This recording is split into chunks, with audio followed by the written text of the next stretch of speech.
Good to see everyone. Thanks for coming out. Our panelists are getting settled.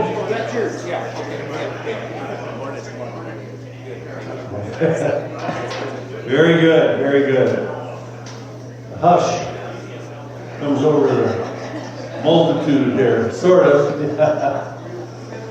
Hey, Santa stopped by, and there are cookies to be had. There's some on the table, there's some at the coffee bar. Alana has been kind of going from table to table. So please, have a cookie, or 2 or 3. And we're just going to jump right in this morning. We've got a very distinguished panel here that we're going to hear from. And then we hope to have a little bit of time at the end for some announcements and introductions. But with your permission, we're just going to forge ahead. We're going to do one little bit of, not Christmas business, but Christmas pleasure first. And I'm going to turn it over to Emily McVeigh. We get a lot of help doing this every week. And the people who help us out are very important in all this. And we want to acknowledge them, right? Yeah. So every year we try to say thank you to some of the people that volunteer their time to make Hometown Helena happen. And we just like to give them a little thank you gift.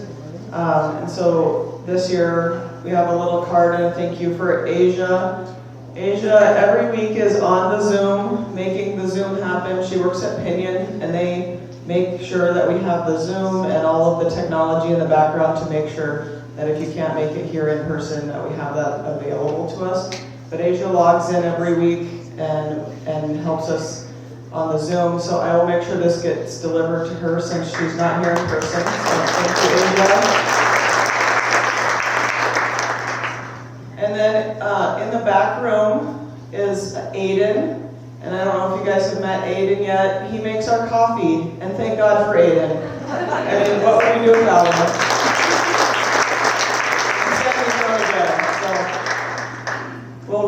She's going to grab Aiden. We're going to make him come out. Oh, he's like, I'm going to take my hat out for this.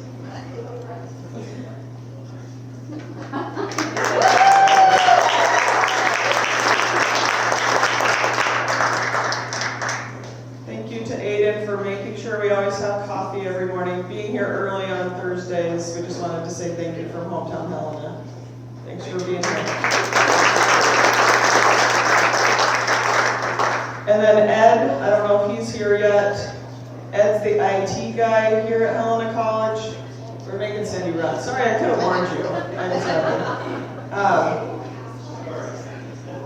And then Haley's right here. So we don't have to run to get Haley. But Haley's here every week, sets up the other part of the Zoom and the computer system and all of the things, and does all of the emails every week to make sure everybody gets the information they need to make sure they're here every week and is our backbone of Hometown. So thank you so much, Haley, for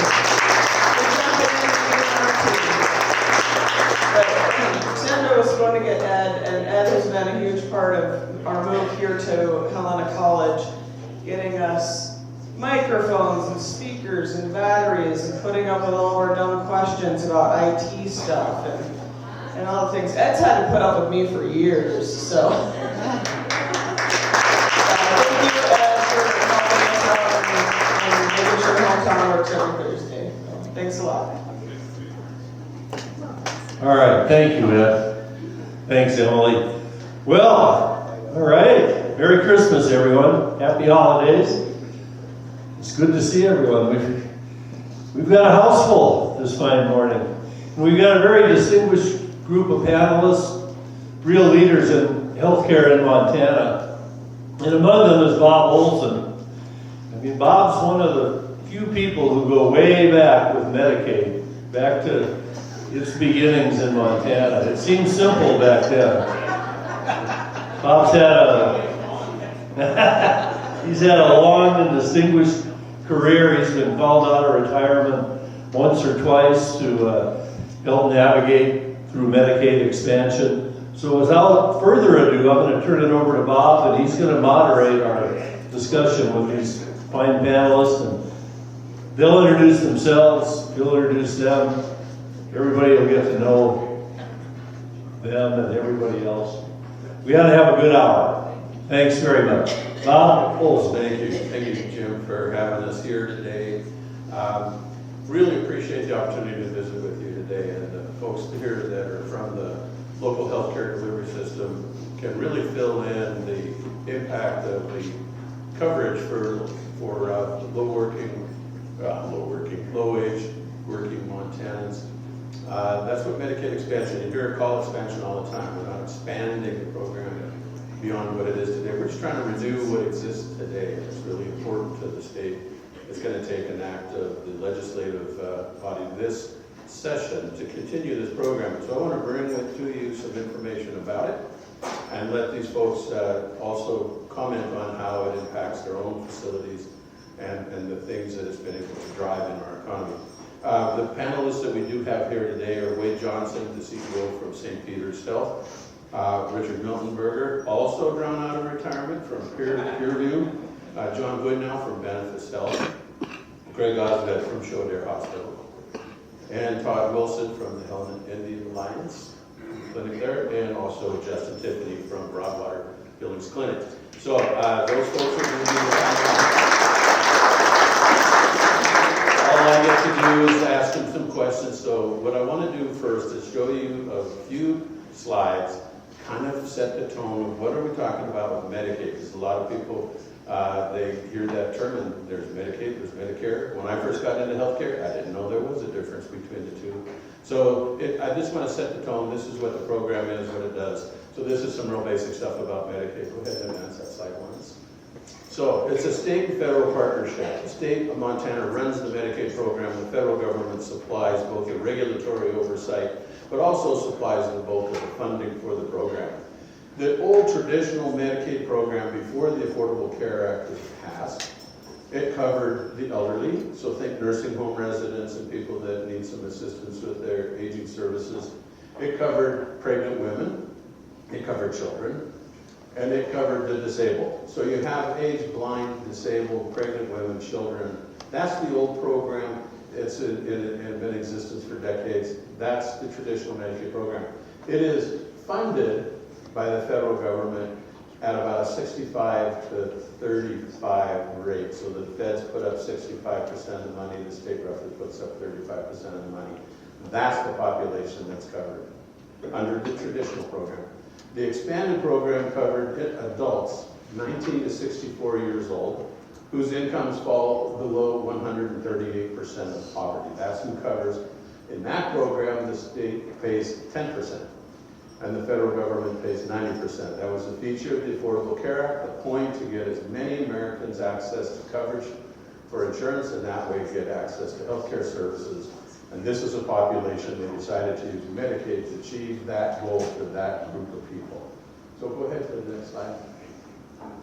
That's the split between traditional and expansion, those federal matches that I talked about. That's really important in this discussion to understand that that mix of funding occurs between the two programs. Go to the next one. This is basically shows you the breadth of coverage. So you have people that have employer-sponsored health insurance, people covered by Medicare, people covered by the traditional Medicaid program. The ACA created the exchanges for people who needed subsidies to afford their health care that didn't get it from their employers. And then you have this population, 19 to 64, with low incomes. That's who completes the umbrella of coverage, if you want to think of it that way. Go ahead to the next one. So what is the expansion? What is this really all about? Well, when you get a monthly income and you see this number, about $1,600 a month, $19,000 a year, that's 138% of the federal poverty line. So you're talking about people that make less than that amount of money that are covered by this program. They're adults. In Montana, it's about 80,000 people. Right now, there's 77,000 people on the program. During the pandemic, it grew to about 130,000. But since the pandemic, people returning to work and the like, the numbers are back down to a more traditional level, about 70,000 people, 75,000. So their incomes are too high for traditional Medicaid. They don't make enough for a subsidy on the Affordable Care Act exchanges, and they don't have employer-sponsored insurance. So that's who we're talking about. Go ahead to the next slide. So the demographics, there was a study done by the Department of Revenue, Department of Labor. They studied this population. When we passed the Affordable Care Act, or excuse me, expansion in 2015, we came back in 19, and the state added a lot of requirements that are not necessarily unreasonable requirements, but they've never been fully implemented. And those requirements I'm referring to as community engagement. So the idea being, if you're going to extend coverage for health, you expect people to struggle to make their living, to get their incomes up, to basically not sit on a program and need it for long haul. So there was a study done to find out just what are these people all about. And what they found out was over 70% of the people that are on this program do work. Getting an ID card in your wallet doesn't pay for the lights, it doesn't put groceries on your table. You still need to work to make a living. So they found that 70% were working, about 10% are going to school. They're students who have coverage through the program while they're going to school. People that are disabled who can't work. People that are addicted to substances or who are mentally ill that also have a hard time maintaining employment. And then they found out about 5% they couldn't account for. What were they doing or not doing? Well, this program actually covers prisoners. So under the old programs, the state had to fully fund health care. With Medicaid expansion, they're able to cover the prisoners. So this thing is far afield of who is on the program and what their circumstances are. So why don't you go to the next one? Oh, I wanted to mention this thing about the program and how it helps the employer community. There's somebody on Medicaid in about 80% of Montana's employer community, have at least one person on the program. This is a program for coverage for part-time workers, people that work in the service industries in particular, in the restaurant industries, hotels, the people that work on ranches and farms. 6% of the people on this program are in agriculture. And there's a lot of people that have this access by virtue of not accessing employer-sponsored, but having access to this. They're working, they're going to school, and I think that's really important because when you hear this talked about this session, you're going to hear people say, we should have work requirements. And I'm here to tell you, great, they're working. They are engaged in their communities. People stay on this program on average 2 years or less. So it is a hand up, not a handout. You want to go to the next one? This program supports about 7,500 jobs in Montana. Now, how can I stand here and say that? Well, if you take the size of this program, which is about $1 billion a year, and put it in Montana's economy, it's not surprising. It supports about 7,000 jobs in Montana, and that's in the healthcare sector mostly. But the spin-off jobs are even more. It also produces a lot of income, which then produces a lot of income tax for the state of Montana, and that's important too because it helps fund the program, self-funded, if you will. Okay, so if you look at the impact on business, you can see that it's important. 57% have at least one employee, 38% have 5 or fewer employers. So it's a small employer opportunity to provide health coverage for their workers. 16% of the private sector workforce is enrolled in Montana Medicaid. 16% of the workforce is on the program. So in one way or another, that's really an important thing to maintain. Okay, so we'll move on. I want to make sure I don't leave too much time on this, but we want these folks to get a chance to talk. So the key strategy for us is to make sure we keep this program. So what if we don't have it and those dollars disappear out of the economy? Well, it's going to come back to the employers. It's going to come back to the service sector. It's going to come back to low-income people. That's why the impact is going to be significant if we don't keep the program rolling. Why don't we go to the next slide? I want to make maybe 1 or 2 more points. Does it impact you? Does it impact the people sitting in this room? Well, I would make the argument that it does, and it does in a variety of ways. First of all, by having all these folks covered with a Medicaid program, there's a payer source for those folks. So what do? They have an opportunity to see a doctor. They get preventative services. Instead of waiting till they have an emergency medical need, they can get routine care that keep them healthy or keep them working, make them employable. For people that are struggling with substance abuse, in Montana, there used to be a block grant program that helped make sure that people got into care. Well, you went on waiting lists. So if you're struggling with substance abuse, you're not able to hold down a steady job. You're waiting for treatment, but you can't get it. So when we expanded this coverage, there are now 100 new providers for treating substance abuse in Montana since the inception of this program. People get access to the care they need, and that's true for mental health, and it's true for substance abuse. So what does that all mean back to you? It means that the shift of the cost for treating all these folks at the worst possible time in the most expensive place shifts and saves a lot of dollars, which then comes back to you in lower healthcare premiums. So the employers, they benefit from having a program for their employees. They also have lower costs if they have their own health insurance plans. It helps with that. It makes sure that your neighbors get the kinds of services they need to supply the workforce that we need in those kinds of jobs that are low-income jobs. And so that all ties together. It's like a fabric that all fits together.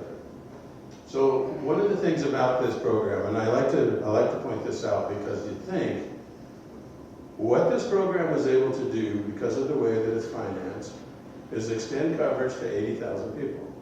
The state was responsible for 10% of the costs. Well, the state puts in 4%, is it 4%, 3%? 3% general fund. The hospitals pay a tax, that's another 3%. Then state special revenues from insurance plans that pay a fee on the plans they sell on the exchange. It all comes together to where the state actually, their cost is about 6% of the total. Now, remember I said we covered pregnant women under the old program. When we expanded the program, the pregnant women then became eligible under expansion. What did that mean? The reason I wanted you to see those matches, because instead of 35% of the cost, the state gets the same care for 10% of the cost. Now, figure this, when the state expanded Medicaid, they saved $37 million of taxpayers' money doing it. So they put $1 billion in our economy. They covered 80,000 people. They saved the state taxpayers $37 million doing it. So they got a new program, a bigger program, that roughly doubled the size of Medicaid. And they saved money doing it. Now that's how the financing of this is underpinning what's going on. So what if we stop? Well, if we stop, 80,000 people, most of them lose access to care. About 15% of them might go to the exchange. Most of them are going to lose their access. The state of Montana will withdraw about $1 billion out of the economy. Those 7,000 jobs will no longer be supported by this program. What happens to the state taxpayers? Well, all those people that can go back under the traditional, go back to the traditional program at 35 cents instead of 10 cents on the dollar, and the taxpayers actually have to pay more money.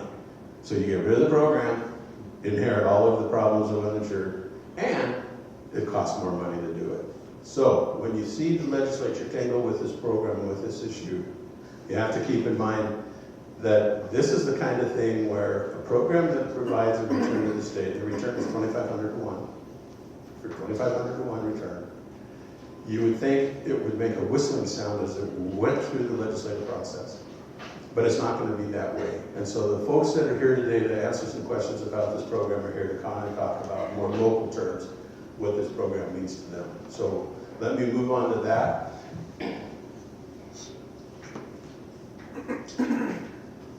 First question I have is for Wade Johnson. And I'd just like for you to remark on what has been made possible for St. Peter's because of expansion. Thanks, Bob. Good morning, everybody. It's good to be with you this morning. I'm going to go ahead and stand up just so some of you in the back might be able to see a little bit better. Sorry for trickling in a little bit late. I had the opportunity to use our services, or at least have one of my children use our services yesterday. I'll talk about that in just a minute over at the hospital today. But there's really probably 3 things that I might touch on that have had an impact to St. Peter's Health and ultimately to all of you, all of us here that live in our community with the expansion of Medicaid. The first of which Bob kind of talked about, and that is that we have been able to treat patients earlier in the disease process because they have access to care than we did before. So what I mean by that is that patients who have insurance are more likely, and the data clearly shows us across the country and here, that they will access services earlier in the disease process, where the care and the treatment is ultimately less expensive over the long haul. So it helps all of our healthcare workers feel really good about the work that they do because they're able to help people have healthier lives earlier and avoid expensive, much more invasive care later on. So that's kind of one of the ways that's really helped all of us stay at work and our folks be healthier and supporting our businesses and our local communities. So the first is that patients are able to access care that otherwise they would not have accessed. The second is really around maybe a financial component that ultimately leads to what we have been able to do at St. Peter's Health. And that is that since expansion, having more insured patients has helped stabilize the finances of St. Peter's Health so that we have been able to invest more into our community than we have ever in our history. So that is seen in terms of things like our facilities in the buildings themselves. So over the last 5 years, we renovated all of our operating rooms as an example, which, as I mentioned, my son was able to visit yesterday and have surgery performed. We were able to recruit physicians. So the size of our medical group over the last 7 years has actually doubled in size, pretty close to that. And so we have been able to bring more providers. I think Bob mentioned 100 across the state in that regard. And I thought, wow, we've done a pretty good job at St. Peter's Health of getting a lot of those to come to Helena and creating better access for our community. So being able to bring providers, being able to invest in equipment and technology so that all of us that live here are able to access the care that we need. And do that in a way that continues to support our local community. The third thing that I'll just mention real quickly is that it has also allowed us to invest in services that benefit our community and partner with with many organizations across the community for services that are not reimbursed but provide significant benefit. You've heard me talk about some of these before. As an example, our crisis response team that addresses mental health, acute mental health issues, to where now, back in the day, we would have brought law enforcement would have been the first phone call. And they would have gone to someone who was in crisis, mental health crisis, and tied up the majority of their day trying to deal with that individual, perhaps maybe end up in the jail, or ultimately over at St. Peter's in the emergency room, where it's not the best place for those patients. So we were able to work with them and others in the community to send now mental health workers immediately to the site. So they are hooked into the 911 system, they go on site and de-escalate there versus bringing them in for an emergency room visit. That's a service that historically has not been paid for.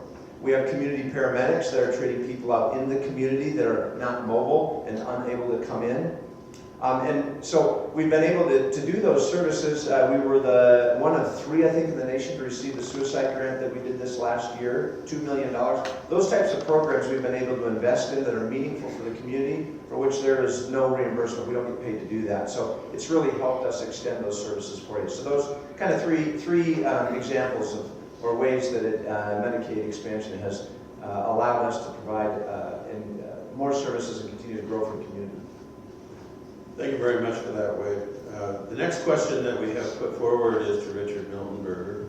The research identifies mental health as a top concern for people in Lewis and Clark County and the surrounding areas. What is Peerview able to do to meet those needs because of Medicaid, and how does expansion increase that positive impact? Thanks, Bob. Again, Richard Miltenberger. I'm the interim CEO at Peerview Clinic. If you haven't visited Peerview recently, I encourage any of you to pop in. It's just a wonderful organization. I'm new there just in a not part-time, very full-time, but temporary basis, and it's been delightful to meet the wonderful folks that work there.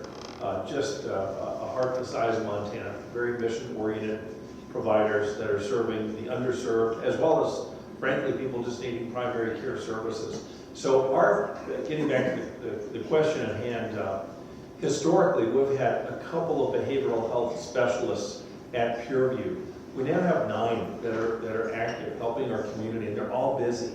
And they're serving folks that in the past have not been served, catching them at, I think, the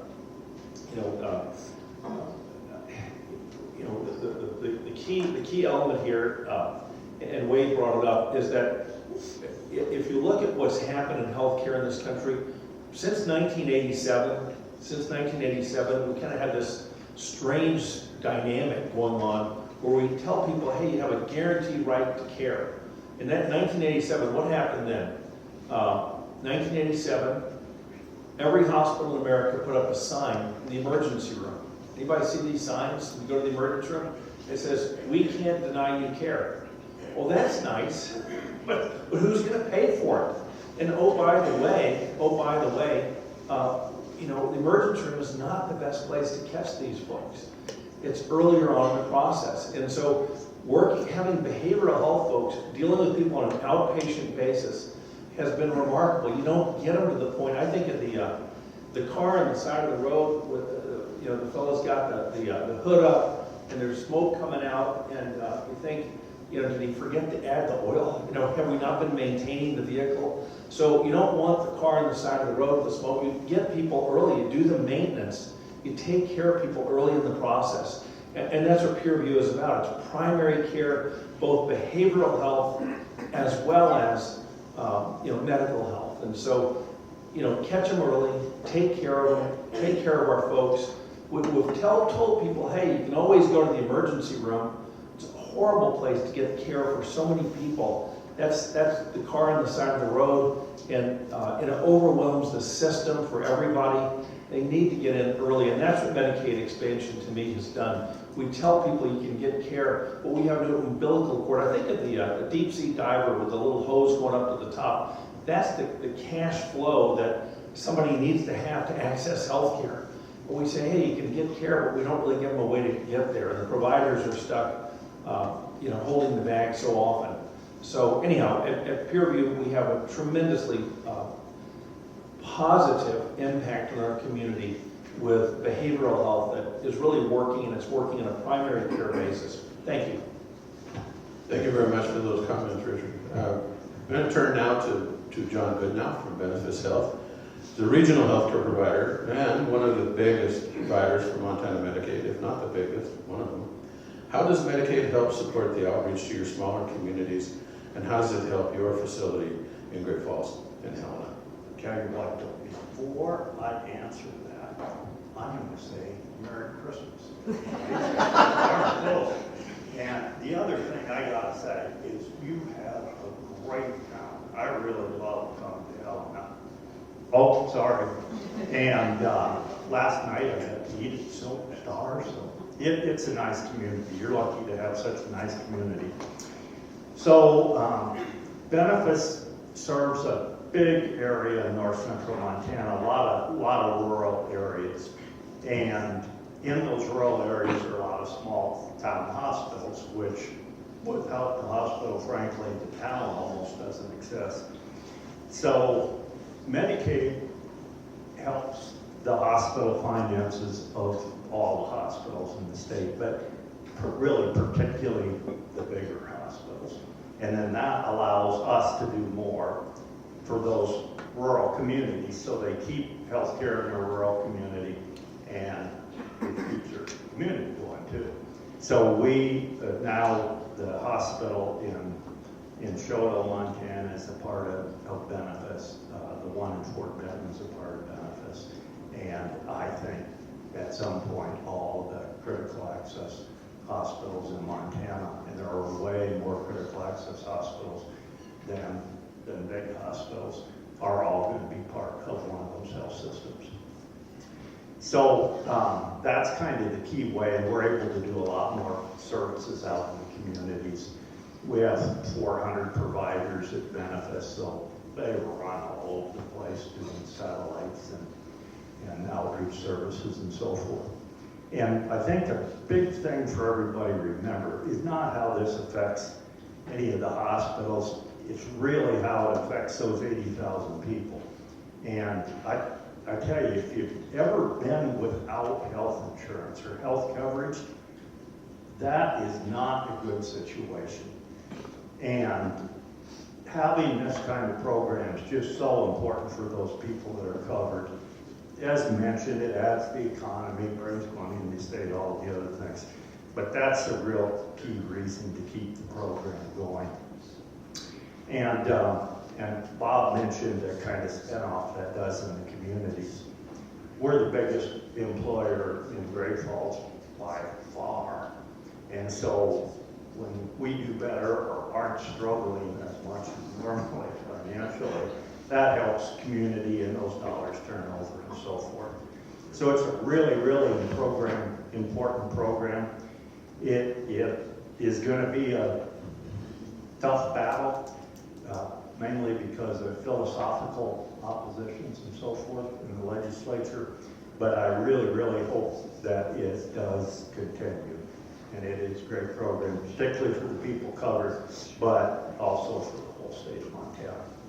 So with that, you know, that is a pretty folder. You keep showing that, and it's a very nice folder, so I'll finally say something. We have a hidden timer sitting up there so that we make sure we don't take too much of your day.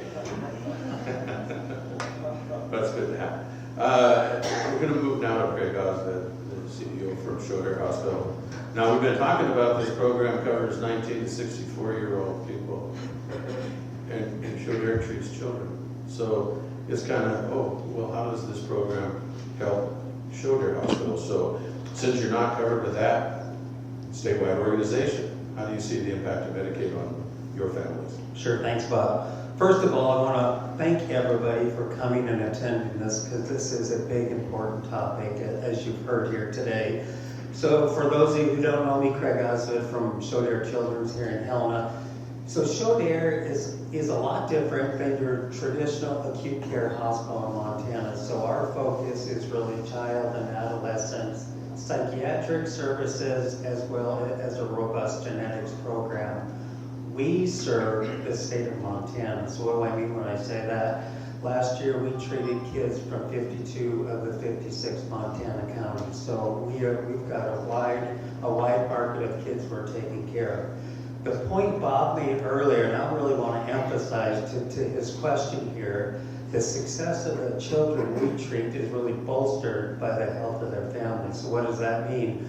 When preventative services and behavioral health services are available to parents, the kids benefit. Okay, coming from a healthy home, the kids will benefit. What we have done expanding our footprint is that not only have we opened an outpatient services in Helena, we've expanded outpatient clinics in Butte and Great Falls. Our clinic in Great Falls was through a partnership with John and Benefice, which we really appreciate. And in all of our outpatient services, we're not just taking care of kids, we're taking care of the family members, the parents, as well as the entire family. The other thing is that we are providing school-based services in Helena to 5 different schools. So we're at Bryant, Kessler, Hawthorne, Warren, and the Helena Middle School. And those become big services. And Rex here today. We really, really appreciate the partnership we have with the Helena school system. But just know we're providing those needed services, which my opinion is that's where access really is in the school system. Unfortunately, for us to provide those services, we are providing those as a loss. So we're subsidizing those programs, but it's really allowing us to get into the school system. And then to add to that, we are in the middle of developing a plan. We're really looking at a mobile clinic where we can start going out to other school systems across Montana. So stay tuned for more information there. And then our focus is really on preventative services that will and can prevent inpatient stays.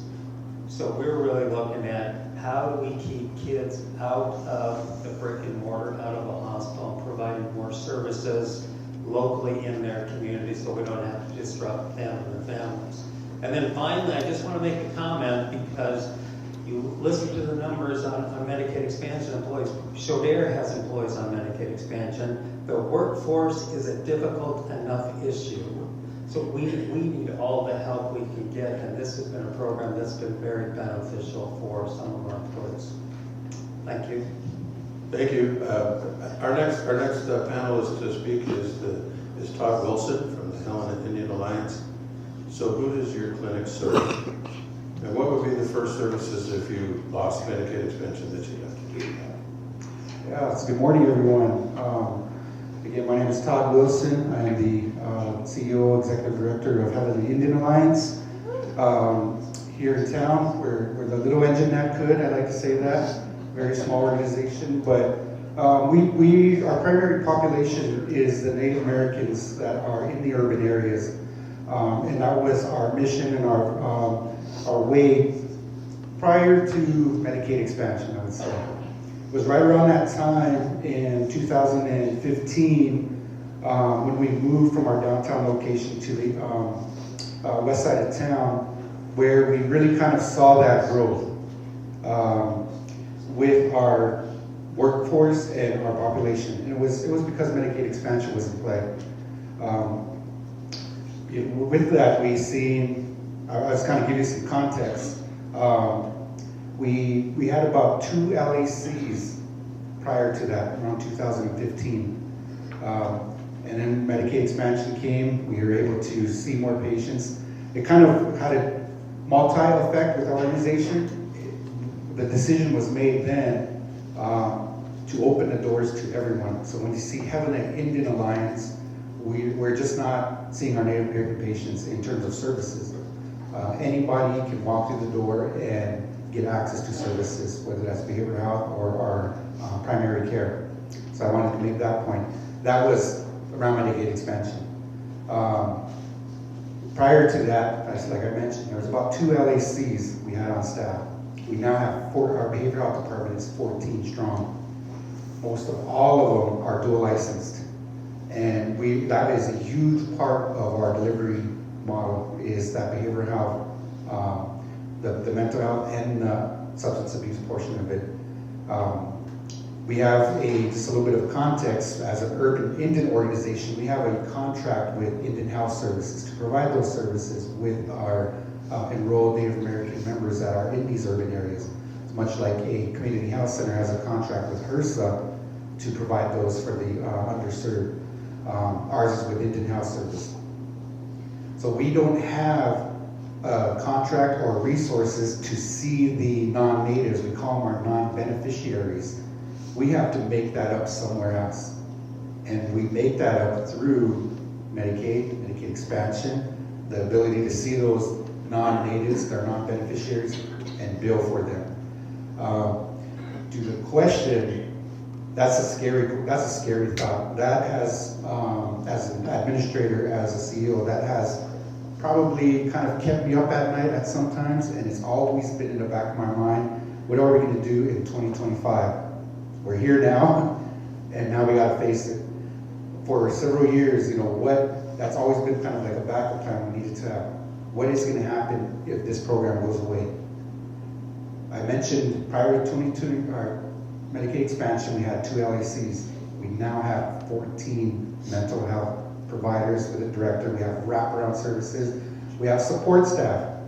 We have behavioral health care coordinators. We have a lot of the support staff that with enrollment, with reception, all of that.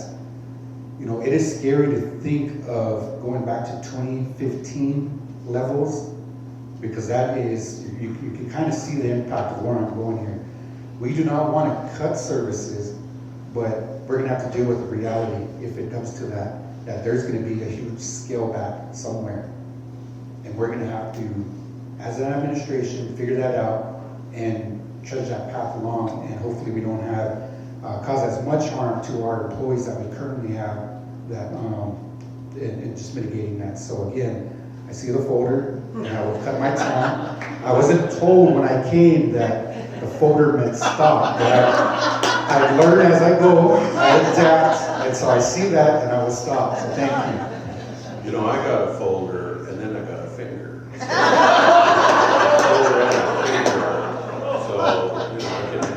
All right, so last panelist to speak is Justin Tiffany from Billings Clinic, Broadwater. The question that we'd like you to address is the rural community. What's unique about the challenges in Broadwater County area? What's the most important to the people in your community that you serve? And how has expansion had an impact on what you can do in Townsend? Thanks, Bob. Thanks, everyone. I appreciate the opportunity to be included this morning. Season's greetings from down in Townsend. Justin Tiffany, the CEO of Billings Broadwater.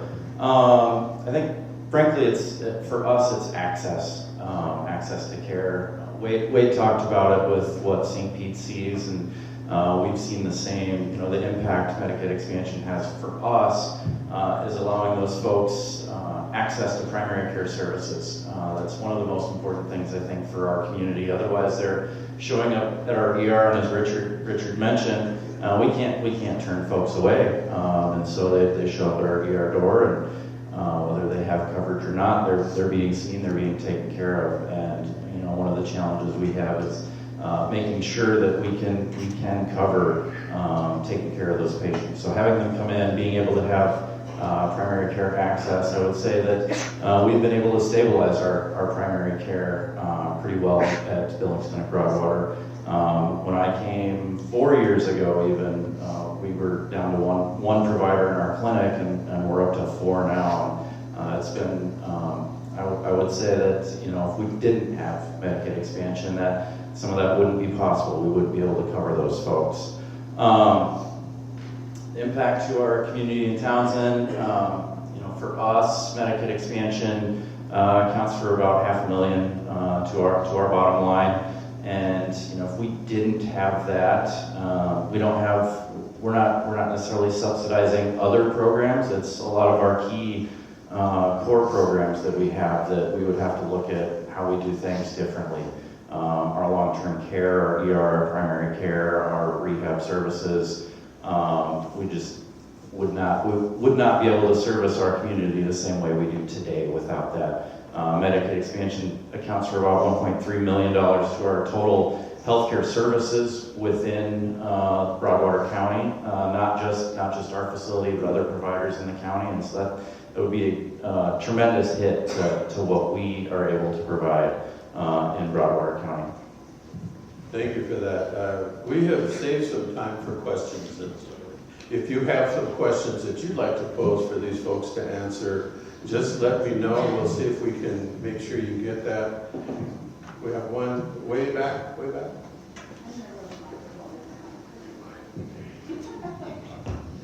I going? Way in the back. Your question is Hey, thanks for being here today. So what happens in a world where the feds end up, under the new administration, say cutting money for Medicaid? Perhaps they are trying it. Maybe they're serious about cutting the federal deficit and decide that Medicaid is a place to turn.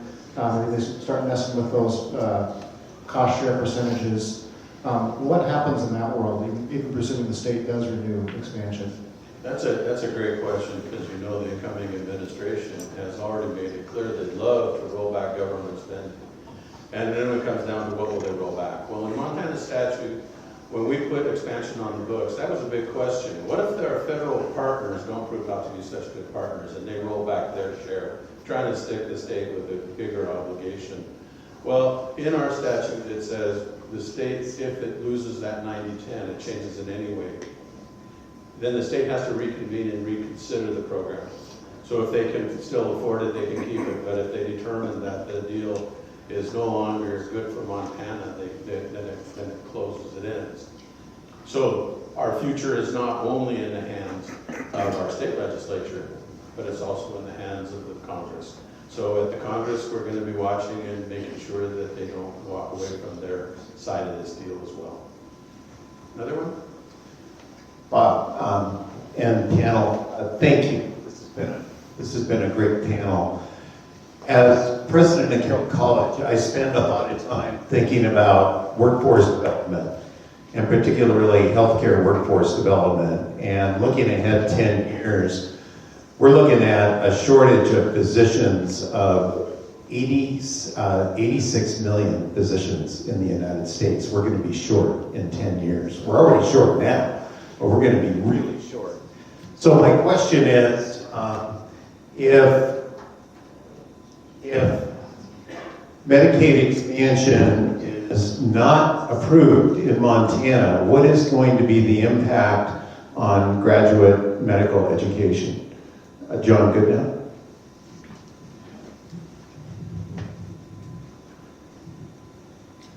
So on John's point, we're not short 86 million there, buddy. That'd be terrible. The population of the United States is only 350. 86,000. There you go. That's a more reasonable thing. So anyway, it's a big shortage of physicians. 86,000 is still a heck of a gap, and we got a gap right now. And then there's a big shortage in nursing and PTs and OTs and oh gosh, you name it. We're short. And that's been a huge problem to all the hospitals throughout the pandemic and afterwards, is having enough staff. And if you don't have enough staff, you have to turn away patients, which is an awful thing to do. So a lot of people are using traveling staff coming in from other areas, which is real expensive. So staffing thing is a mess, a whole big mess. And what we started in Great Falls a couple of years ago now is a brand new college of medicine that's done in partnership with Touro University. And that program will graduate 130 physicians per year. And when you're trained in a state, there's a way higher probability that you're going to stay in the state. And so Medicaid per se on the undergrad medical education, the first 4 years you go to medical school, not a big impact. And then we also have an internal medicine residency program. And in the residency programs, where every doctor, you can get your medical license and you can do nothing with it until you do a residency, whether it's in pediatrics or internal medicine and family practice, and they all vary in length. And some of that funding comes from Medicaid, so it could have an impact there. And we also have a brand new nursing school that's going to open this fall that is an MSU facility, and that will help out the nursing side of things. But the whole healthcare worker shortage is a real tough situation right now, and Medicaid expansion does help the worker side of it as well. But sorry, I kind of went off tangent there, but anyway, thanks. Just to add to that comment, the money that Medicaid pays to support residency tripled with expansion. We tripled it at no new cost to the state of Montana. That's that leveraging our resources with those federal dollars. So they supply about $31,000 per resident per year from the Medicaid program. It all goes away. You can just cut that by about 2/3. So we'll fund those residency slots like we could otherwise. Regarding Medicaid expansion, how close is the vote in the legislature? Who do we call? Politics. It's great. So we've been watching the election pretty closely. We think that in the House, we have the numbers of people that will support the program that I think we'll be able to push a bill through the House. So the vote in the House, I think we're pretty comfortable we'll get a bill through. Where our nervousness is in the Senate. It's much tighter. We have a number of senators that are committed to end this program, and we expect that they'll do everything they can to end it. Now, early indications are that we might just be able to squeak by in the Senate. There are two things that I think you should do. One is find out where your legislator stands. The legislator from Mr. Tiffany's is opposed. So, dedicated opposed to the program. So how do you reach out to her and say, wait a minute, we want to keep this program? The other thing are there's people that are going to take this vote and their party may not agree with it. They may come back with them. So then there's two things. One is to ask, will you please support the program? The other one is, and by the way, if you support it, when you come home, I've got your back. So when people downtown are talking about the program, I'll speak up and say, wait a minute, we asked for this, we supported it, and we'll support those candidates that do that. So it's both the ask during session, but it's also making sure they know when they come home, you won't abandon them. Hey, thanks. Some lawmakers have talked about leveraging changes to the community benefits standards for hospitals in order to negotiate a continuation of Medicaid expansion.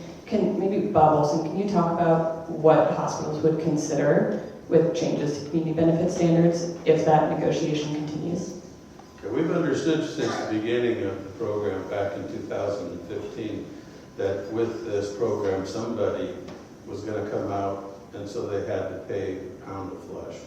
It's going to take something. And so we're already hearing a lot of things being talked about this session. Community benefit spending is one of those things. Montana's hospitals do a tremendous amount of care that is subsidized. Emergency rooms, different kinds of services that you offer, that you have to offer. You really need to have them, but they don't pay their way. That gap in the cost of doing that is a community benefit.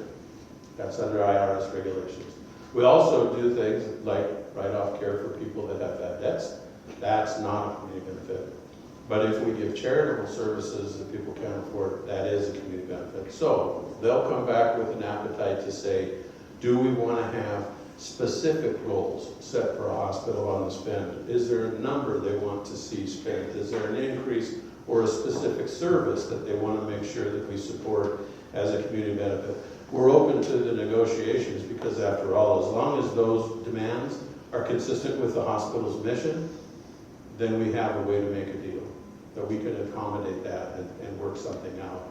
The most important thing is that we don't want to see 80,000 people lose their access because they'll come right back to us for free care, and that's a community benefit. So you see what I'm saying is that we're open to those negotiations.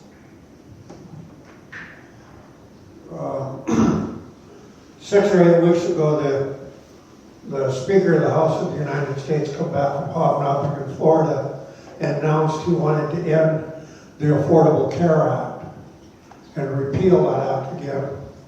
And I know I was in D.C. at the CUI conference, that's the National Conference on Urban Indian Health, when that passed.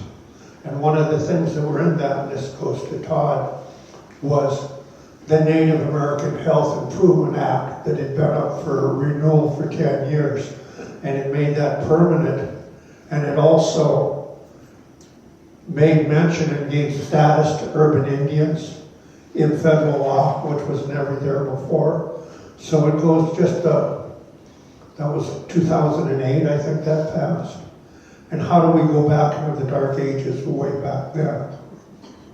That's a great statement of what might happen with Congress when they really get down to that. The group from Florida that you're referring to, indeed, it's dedicated to undoing the ACA writ large, but also to undo Medicaid expansion in states like Montana. I hope our people just don't take that much advice from the folks in Florida. You know, it just seems like a bad way to go. But Todd, would you like to respond to that? Yeah. Thank you, Dan. You know, that's something that Native Americans in general are going to be kind of caught in the middle of all of this. There is legislation in DC that benefits the Native Americans in terms of the language that is written into those packages that I wrote down. One of them I'd like to mention is the FMAP. Native Americans enrolled are 100% FMAP, so it's zero cost to the state. That's for the tribal organizations. When they come to an urban organizations, we still need to make that legislative fix in DC, when they come to off the reservation to our sites, that they're, again, 0% cost to the state, 100% FMAP. We had that for 2 years, right after the pandemic. With that, we renegotiated with the state for a 2-year period, a 61% increase in our PPS rate, which was enormous. It was a huge payback, I would say payback, a huge injection into our services, into our organization. And then after the end of the pandemic, it was written into that waiver that it would no longer be valid. But back to Dan, there is a lot of legislation that would have to be rethought on if the Affordable Care Act was repealed, if that was no longer something or going forward. I think I saw some memes where they want to get rid of the Obamacare, right? But they want to keep the Affordable Care Act, which is crazy. But again, it is. We have a lot of work that we're going to have to be doing, especially with our newly elected delegation, on how we navigate those waters in terms of our Native American population. I have a question over here real quick. Yep. Good morning, everybody. Really thank you for your time. Very critical topic this morning. I just had a question about physical geographic access. I've seen a map across the country of where local hospitals, community hospitals have closed in recent years. And if you overlay that to those states that either do not have Medicaid expansion or have eliminated Medicaid expansion, it's almost a perfect match. In an area where seconds matter, what would happen in terms of the loss of Medicaid expansion, in terms of the physical geographic access to health care for all Montanans if Medicaid expansion would not be extended? So I've seen the map that you're talking about, and there's been a few hundred closures of hospitals in the last 10 years in most states that did expand Medicaid. I can't tell you standing here today that if they had expanded Medicaid, those facilities would survive. I can't say that. This is not a cure-all for everything that ails you. It is a really important piece of the total, however. So in Montana, it has helped stabilize those community hospitals.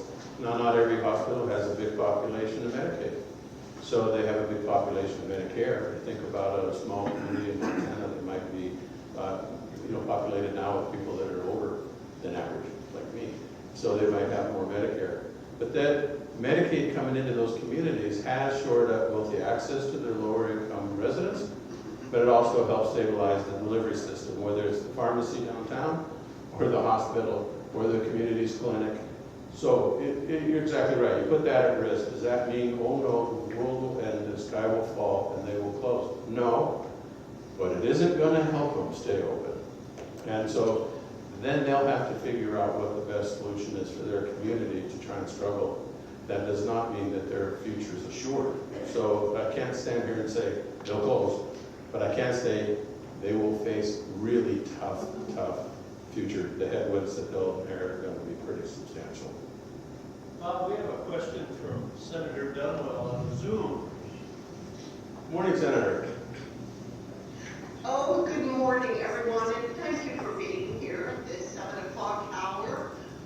Yes, I am Mary Ann Dunwell. I'm a state senator, looking forward to not just passing Medicaid expansions renewal, but also continuing it. So every few years, this just does not have to go before the legislature, so that we know a good thing and let's keep it going.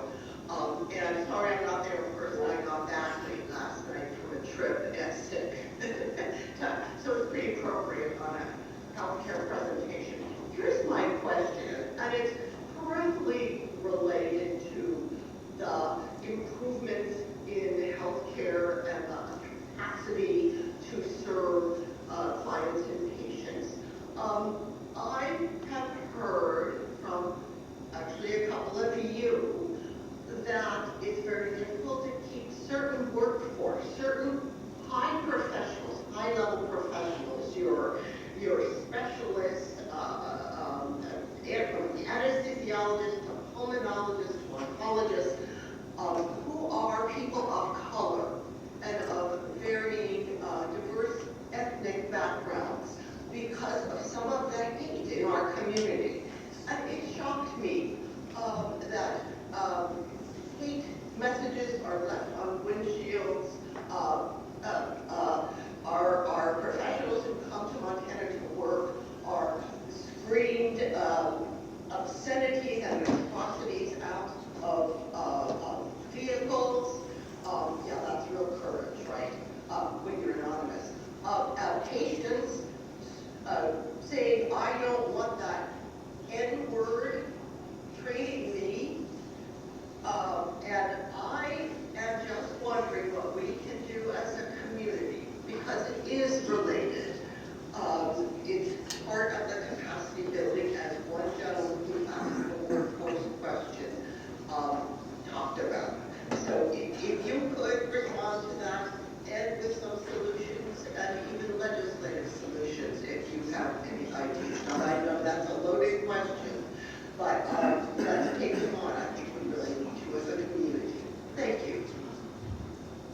Morning, Marianne. Wade Johnson here.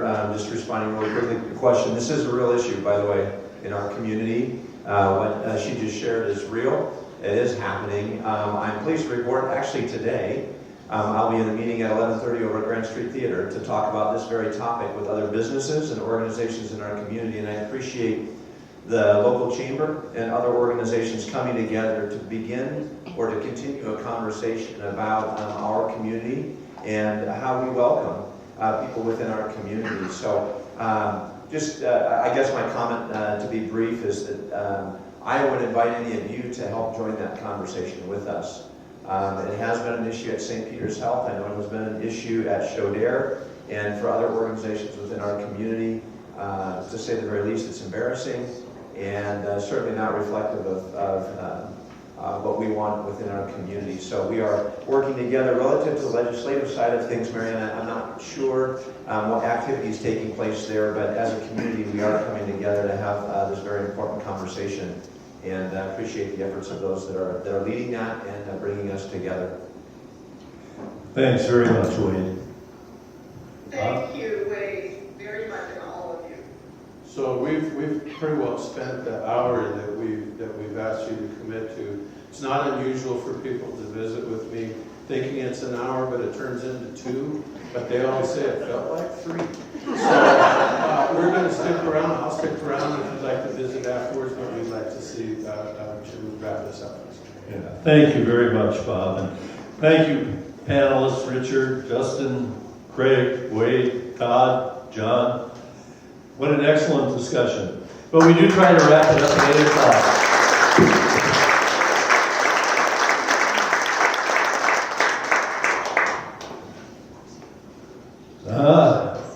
Well, just for 1 second. We try to wrap it up at 8. Go ahead.